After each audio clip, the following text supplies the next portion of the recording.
Welcome all of you. Myself Professor Vikrant Palatcha. I welcome you all in my YouTube channel Professor Vikrant Palatcha's Education Hub. नमस्कार विद्यार्थी मित्रांनो, मी प्राध्यापक विक्रांत पालटशा आपण सर्वांचे माझे यूट्यूब चॅनल प्रोफेसर विक्रांत पालटशाज एज्युकेशन हब यामध्ये सहर्ष स्वागत करतो. In this video today we are going to learn the multiple choice question of our subject auditing unit number 3 company auditor. आज आपण या व्हिडिओमध्ये आपल्या ऑडिटिंग या विषयाचे युनिट क्रमांक 3 कंपनी ऑडिटर या युनिटचे मल्टिपल चॉईस क्वेश्चन अभ्यासणार आहोत. Question number 1. Which of the following person is qualified to be a company auditor. खालीलपैकी कोणती व्यक्ती ही कंपनी ऑडिटर म्हणून क्वालिफाईड आहे. And now the options are. Option number 1, an employee of the company, कंपनीचा कर्मचारी. Number B, a body corporate, a body corporate. Option number 3, a person who is indebted to a company amount exceeding ₹1000. अशी व्यक्ती की ज्या व्यक्तीने कंपनीला ₹1000 पेक्षा जास्त रुपयांचे कर्ज दिलेले आहे. And last option number D, a practising chartered accountant, practice करणारा चार्टर्ड अकाउंटंट व्यक्ती. And now the correct option it is option number D, a practicing chartered accountant. A person who is a chartered accountant and who is doing the practice.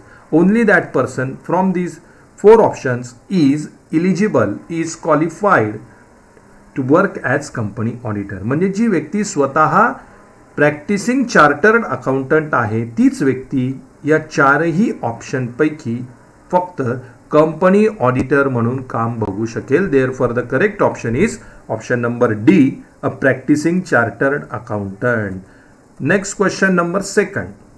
Who is responsible for the appointment of statutory auditor of a limited company. Limited कंपनीमध्ये statutory ऑडिटरची नेमणूक करण्याची जबाबदारी कुणाची आहे. Option number A, directors of the company, कंपनीचे संचालक मंडळ. Option number B, members of the company, कंपनीचे सभासद. Option number C, the central government, केंद्र सरकार. And option number D, all of the above, वरीलपैकी सर्व. नाव the correct option it is option number D, all of the above. Directors of the company, members of the company as well as the central government, these all are responsible to appoint statutory auditor. कंपनीचे संचालक, कंपनीचे सभासद म्हणजे share holder आणि केंद्र सरकार हे तिघही statutory ऑडिटरची नेमणूक करण्यासाठी रिस्पॉन्सिबल आहे. First auditor is appointed by the directors. If director fails to appoint that, then members they can appoint the auditor. And suppose members also fails, then the central government they can appoint the auditor. Therefore all these 3 are responsible to appoint a statutory auditor in a limited company. Therefore the correct option it is option number D, that is all of the above. Next question number 3. First auditor shall be appointed within dash dash of the date of registration of the company by a valid registration. कंपनीचं registration झाल्यानंतर कंपनीचा पहिला auditor हा टिंब दिवसात valid रजिस्ट्रेशनद्वारे appoint झाला पाहिजे. Now the options are. Option number A 1 month, option number B 2 month, option number C 3 month, and option number D 4 month. And here is the correct option it is option number A 1 month. The first auditor should be appointed within 1 month from the registration of the company by passing a valid resolution. म्हणजे valid resolution pass करून कंपनीचं registration झाल्यापासून 1 महिन्याच्या आत पहिल्या ऑडिटरची नेमणूक होणं हे अत्यावश्यक आहे. Therefore here the correct option it is option number A 1 month. Next question number 4. On incorporation of a company the dash dash appoint the first auditor. कंपनीच्या इन्कॉर्पोरेशन नंतर पहिल्या ऑडिटरची नेमणूक टिंब करतात. ऑप्शन नंबर ए, गव्हर्नमेंट म्हणजे सरकारद्वारे. ऑप्शन नंबर बी, share holders म्हणजे सभासद. ऑप्शन नंबर सी, डायरेक्टर्स म्हणजे संचालक. And option number D, law committee म्हणजे कायदा समिती. And here is the correct option. It is option number C, directors. Okay. The first auditor after the incorporation of the company, it is appointed by the directors, because company is newly incorporated and formed, therefore there are no shareholders, therefore directors are appointing first auditor, therefore the correct option is option number C, directors. Company नवी असते, कंपनीचं नव्याने incorporation झालेलं असतं, त्यामुळे share holders हे कंपनीत नसतात, म्हणून पहिल्या ऑडिटरची नेमणूक ही शेअर होल्डर्स डायरेक्टर्स म्हणजे संचालक मंडळाद्वारे केली जात असते. Therefore the correct option is option number C, directors. Next question number 5. After first auditors term get over and the share holders shall appoint an auditor in every dash dash. पहिली ऑडिटरची term संपल्यानंतर share holders subsequent ऑडिटरची नेमणूक प्रत्येक टिंबमध्ये करतात. Number A, company मीटिंगमध्ये. Number B, annual general meeting, वार्षिक सर्वसाधारण सभेमध्ये. नंबर सी, वीकली मीटिंग, साप्ताहिक सभेमध्ये. आणि नंबर डी, ओकेजनल मीटिंग म्हणजे ओकेजनली मीटिंगमध्ये. And here is the correct option. It is option number B, annual general meeting. After the first auditors terms get over, then the subsequent auditors appointed by the shareholders in every annual general meeting. पहिल्या ऑडिटरची term संपल्यानंतर जे पुढच्या ऑडिटरची appointment होणार आहे ती appointment share holders annual general मीटिंगमध्ये करत असतात, म्हणजेच वार्षिक सर्वसाधारण सभेमध्ये. Therefore the correct option it is option number B, annual general meeting. Next question number 6. The board of directors shall appoint first auditor of a company. Board of directors कंपनीच्या पहिल्या ऑडिटरची नेमणूक कधी करतात? Number A, in 1 month of completion of capital subscription state of the company. कंपनीचे capital subscription 1 महिन्यामध्ये पूर्ण झाल्यानंतर. Number B, within 1 month of the promotion of the company. कंपनीच्या प्रमोशन नंतर 1 महिन्याच्या आत. Number C, within 1 month of the commencement of the business of the company. कंपनीच्या business सुरू झाल्यापासून 1 महिन्याच्या आत. And number D, within 1 month of incorporation of the company. कंपनीची स्थापना झाल्यापासून, कंपनीचं रजिस्ट्रेशन झाल्यापासून 1 महिन्याच्या आत. And the correct option it is option number D, within 1 month of incorporation of company. कंपनीचं इन्कॉर्पोरेशन झाल्यापासून 1 महिन्याच्या आत पहिल्या ऑडिटरची नेमणूक ही बोर्ड ऑफ डायरेक्टर्सद्वारे केली जात असते.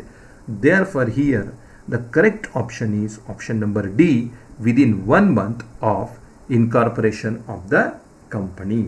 Next one, question number 7. The term of the auditorship of first auditor would be from the date of appointment till.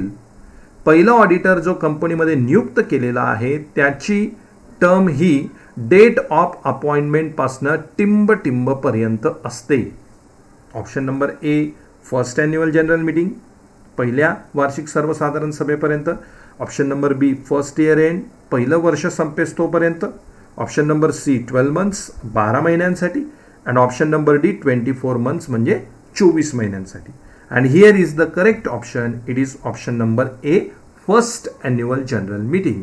The term of the first auditor that is from the date of appointment till the first annual general meeting. पहिल्या ऑडिटरची term ही कधीपासून असणार आहे? त्याची appointment झाली त्या दिवसापासून ते पहिल्या ॲन्युअल जनरल मीटिंगपर्यंत. Therefore the correct option here option number A, first annual general meeting. Now next question number 8. If auditor issues false audit certificate, it is auditor's liability under dash dash. जर auditor हे चुकीचं audit certificate issue करत असेल तर ती टिंब अंतर्गत ऑडिटरची लायबिलिटी आहे. Option number A, law of agency अंतर्गत. Option number B, companies act, company कायद्याअंतर्गत. Option number C, criminal liability अंतर्गत. And option number D, Indian penal code, भारतीय दंड संहिता अंतर्गत. And now the correct option, it is option number D, Indian Penal Code. If auditor is issuing false audit certificate purposefully, at that time auditor is liable under the Indian Penal Code, and therefore the correct option is option number D, Indian Penal Code. जर मुद्दामून auditor हा चुकीचं audit certificate issue करत असेल तर ऑडिटरला Indian penal code अंतर्गत जबाबदार धरलं जाणार आहे. Therefore the correct option is option number D, Indian penal code. Next question number 9. From the following which is not the duty of company auditor. खालीलपैकी कुठलीही कंपनी ऑडिटरची ड्युटी नाही. Option number A, duty to report करण्याची duty. Option number B, duty to inquire, चौकशी करण्याची duty. Option number C, preparation of company prospectus, company prospector तयार करणे. And option number D, certify the financial statement, financial statement certify करणे. And here is the correct option, it is option number C, preparation of company prospectus. It is preparation of the company prospectus. It is not a duty of company auditor. The duties are to report, to inquire and to certify the financial statements. या ठिकाणी preparation of company prospectus ही company ऑडिटरची duty नाही. त्याची duty कुठल्या आहेत? Report करणे, inquiry करणे आणि फायनान्शियल स्टेटमेंट सर्टिफाय करणे. Therefore here is the correct option, it is preparation of company prospectus. Next question number 10. If casual vacancy of the auditor is caused due to resignation, the dash dash should appoint new company auditor. जर ऑडिटरने राजीनामा दिल्यामुळे ऑडिटरची vacancy निर्माण झालेली असेल तर ऑडिटरची नेमणूक टिंब करतात. Option number A, share holders. Option number B, board of directors. Option number C, central government. And option number D, state government. And the correct option, it is option number A, share holders. The vacancy of the auditor is cause due to the resignation, then only share holders can appoint a new company auditor. राजीनामा दिल्यामुळे जर ऑडिटरची vacancy त्या ठिकाणी निर्माण झालेली असेल तर नव्या ऑडिटरची नेमणूक ही फक्त शेअर होल्डर्स मार्फतच होत असते. Therefore the correct option is option number A, that is share holders. Question number 11. In case of government companies, company auditor is appointed bye. सरकारी कंपन्यांच्या संदर्भात कंपनी ऑडिटरची नेमणूक ही कोणाद्वारे होत असते? Option number A, share holders. Option number B, board of directors. Option number C, central government. And option number D, controller and auditor general, that is CAG. And here is the correct option, it is option number D, controller and auditor general.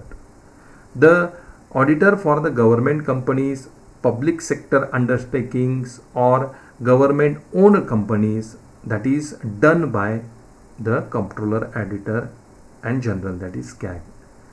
सरकारी कंपन्या असोत, public sector अंडरटेकिंग्ज असोत किंवा सरकारची हिस्सेदारी असणाऱ्या इतर कंपन्या असोत, यांच्यामध्ये ऑडिटरची नेमणूक ही कंट्रोलर अँड ऑडिटर जनरल म्हणजेच CAG द्वारे केली जात असते. Therefore the correct option is controller and auditor general. Next question number 12. In case of individuals, the auditor can take up the audit of dash dash company. जर एखादा auditor इंडिव्हिज्युअलचं audit करत असेल तर टिंब एवढ्या कंपनीचं ऑडिटर ऑडिट एका वेळेस करू शकतो. Number A 10, number B 15, number C 20 and number D 30. And the correct option, it is option number 20. Maximum 20 companies audit auditor can take up in case of individual. म्हणजे एकटा ऑडिटर जर कंपनीचं audit करत असेल तर जास्तीत जास्त एका वेळेस 20 कंपनीचं ऑडिटर हा ऑडिट करू शकत असतो. Therefore the correct option is option number C 20. Next question number 13. From the following which is not the right of company auditor. खालीलपैकी कोणता हा कंपनी ऑडिटरचा अधिकार नाही? Option number A, access of books, accounts and vouchers. Option number B, receive all notices of general meetings. Number C, right to visit branch offices. And number D, right to withdraw money from company's bank account. And here is the correct option. It is option number D, right to withdraw money from company's bank accounts. So the company auditor can access books, accounts, vouchers.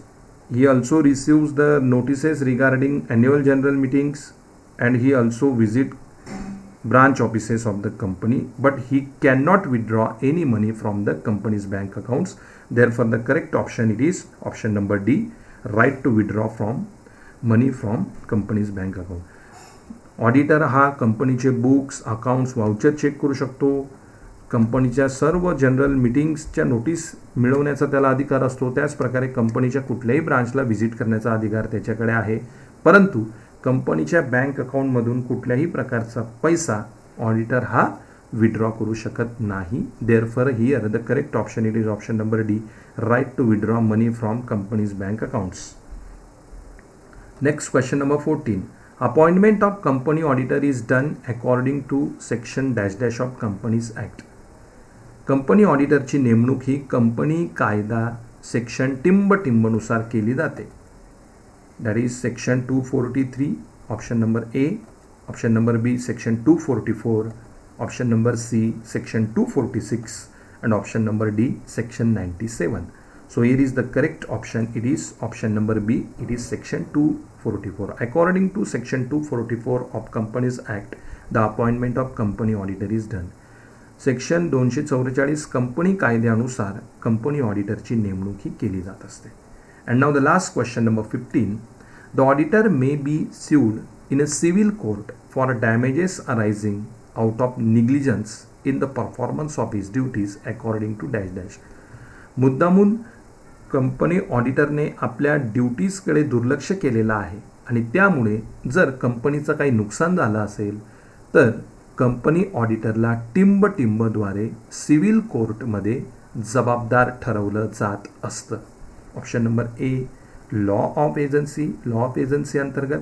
Option number B companies act company कायद्याअंतर्गत. Option number C criminal liability अंतर्गत. And option number D Indian penal code.